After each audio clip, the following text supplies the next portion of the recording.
తెలంగాణలో national dam safety authority పర్యటన ముగిసింది. కాళేశ్వరం ప్రాజెక్టుపై తెలంగాణ సర్కార్ విజ్ఞప్తి మేరకు ఎన్డీఎస్ఏ కమిటీ 4 రోజుల పాటు తెలంగాణలో పర్యటించింది. 2 రోజుల పాటు ఫీల్డ్ వర్క్ చేసిన చంద్రశేఖర్ అయ్యర్ కమిటీ ఆయా ప్రాజెక్టులకు సంబంధించిన డాక్యుమెంట్లను తీసుకుంది. అనంతరం ప్రాజెక్టులకు సంబంధించిన అధికారులతో నిర్వహించిన 1-to-1 సమావేశాలు అసంపూర్తిగా ముగిశాయి. దీంతో ఎన్డీఎస్ఏ కమిటీ మరోసారి రాష్ట్రంలో పర్యటించి కాళేశ్వరం పైన మరింత లోతైన పరిశీలన చేయాలని నిర్ణయించింది. కాళేశ్వరం ప్రాజెక్టులో పనిచేసిన అధికారులు, ఇంజనీర్లపైన సీరియస్ అయింది national dam safety authority. Project పరిశీలన తర్వాత హైదరాబాద్లోని జలసౌధలో ఇంజనీర్లతో సమావేశమయ్యారు. ఈ సమావేశంలో ఇంజనీర్లపైన సీరియస్ అయ్యారు national dam safety authority CWC మాజీ చైర్మన్ చంద్రశేఖర్ అయ్యర్. కాళేశ్వరం ప్రాజెక్టు వివరాలు తెలుసుకునే క్రమంలో అధికారుల తీరుపైన అయ్యర్ తీవ్ర అసంతృప్తి వ్యక్తం చేశారు. ఈ భేటీలో కమిటీ అడిగిన ప్రశ్నలకు కొంతమంది అధికారులు క్లారిటీ లేని సమాధానాలిచ్చారు. అలాగే పలు ప్రశ్నలకు సమాధానాలు లేవంటూ నేరుగా చెప్పడంతో కమిటీ నిర్ఘాంతపోయింది. దీంతో ఇంజనీర్లు ఒకరిపై ఒకరు సాకులు చెప్పుకోవడంతో చంద్రశేఖర్ అయ్యర్ వాళ్లపై గరమయ్యారు. ఇలా సమావేశంలో 3 సార్లు ఆయన అధికారులపై సీరియస్ అయినట్లు తెలుస్తోంది.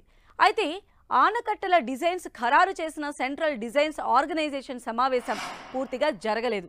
దీంతో పాటు ఆపరేషన్ అండ్ మెయింటెనెన్స్ ఇంజనీర్లతోనూ భేటీ కాలేదు.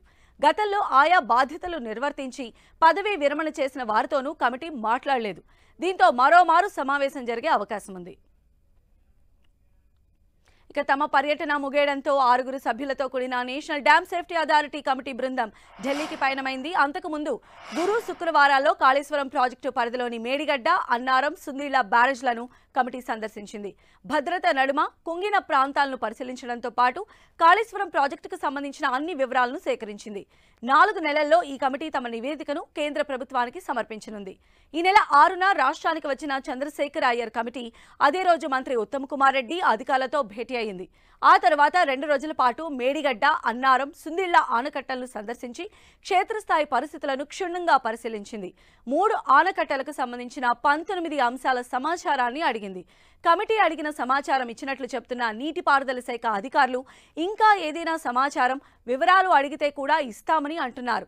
మేడిగడ్డ ఆనకట్ట పియర్స్లో పగుళ్లు, మిగిలిన 2 ఆనకట్టల్లో వచ్చిన సమస్యలకు గల కారణాలపైనే కమిటీ ప్రధానంగా దృష్టి సారించింది. అందుకు సంబంధించే ఇంజనీర్లు, ఏజెన్సీల నుంచి సమాచారం, వివరణ అడిగింది.